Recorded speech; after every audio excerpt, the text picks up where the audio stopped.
Paperboy News here to deliver y'all that final and daily report. Now Adam threw Bric Baby under the bus, and in the beginning he always said that Bric Baby's his brother from another mother and he'll never fire him from no jumper. And with people like Adam, who the hell wants friends? Now even though Bric Baby brought a lot of this on himself, Adam claims he's his friend, and that's his friend. Let's listen to what Adam got to say about Bric. And even if Bric had never been on a podcast, you could just listen to his music and say, look at all this shit that he said that's basically him declaring himself a killer.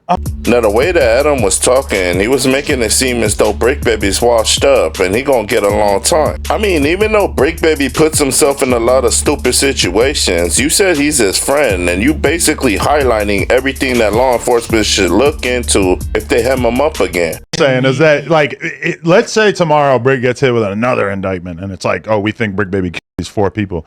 I mean, the music is then going to be, the Traplo Ross documentary is going to be crazy because Bric talks like he's the baddest man who's ever walked the West Coast in his music. Swamp Story. And that's what you're supposed to do. Now the crazy thing is, as soon as Bric Baby got locked up, Adam 22 brought his odds from Insane Crips to his platform. I mean, do people not realize what's going on? Stop trying to be friends with Adam because he don't want to be your friends. He's just using you for content. I mean, look at Crip Mac. He called him his buddy Wuddy, and he couldn't even take his eyes off him. Had him on his platform any opportunity he had because he knew Crip Mac was viral. And as soon as Crip Mac got locked up, he brought in Bric Baby. Then after Bric Baby revived No Jumper, Adam 22 brought in 4 extra. Now salutes up to the viral way for standing on business, and they told Adam, if you're a content creator and you're speaking about things that's already out there on social media, then that's fine. But once you give out clues and give your input in trying to solve that case, and you're supposed to be a street ninja, you're basically dry snitching. If you're covering what's out there already in the media and you're just covering the facts, you in the clear. Once you get to try to piece in details together and trying to solve the case of, well, maybe this happened and that happened, I think that's where you crossing the line as media, especially in front of the streets. But somebody like a non-affiliate or something, I expect them to do that. They're not living by any code, but I'm talking to the street podcasters that I'm seeing like, well, maybe he did this, and did you think of this angle? And okay, that's police. Now you trying to solve. Now the viral way said the difference between us and Nano 22 is we gang affiliated, so we live by the street code. And he said as soon as Bric Baby came on No Jumper with that crash out, we would have never uploaded that to the internet. But Nano 22 being a civilian, they can understand why. At the end of the day, we see, like, we understand the bottom line is the money.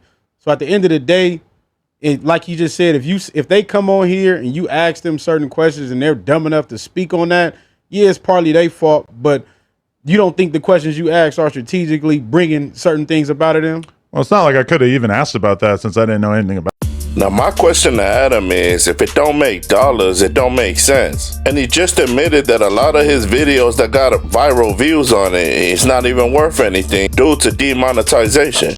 Kill Squad. That was obviously the super viral clip. People think we're getting rich off that. That clip was demonetized from day one. It got 1 million views. We made like 50 bucks. And that's happened over and over. The time that Wack tried to strangle Flacco on the podcast, that got like 1 million views. I looked at it a couple months ago. 50 bucks.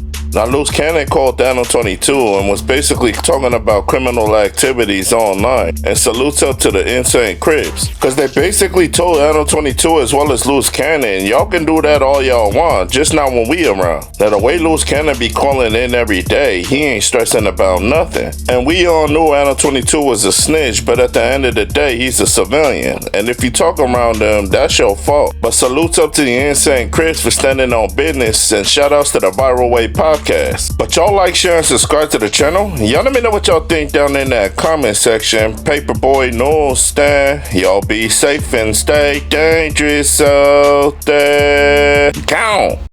Certain situations be done, but I don't want him to go to jail. I'd rather if we beef him, we handle this shit on the street.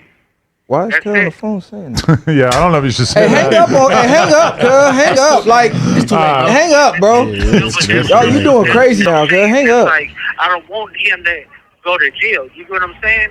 Like, Shitty burger. That's just kind of weird for somebody to say, I want y'all crazy, my enemy to go to Cuz. jail. Y'all letting this incriminate yourself. Hang up, Cuz. No street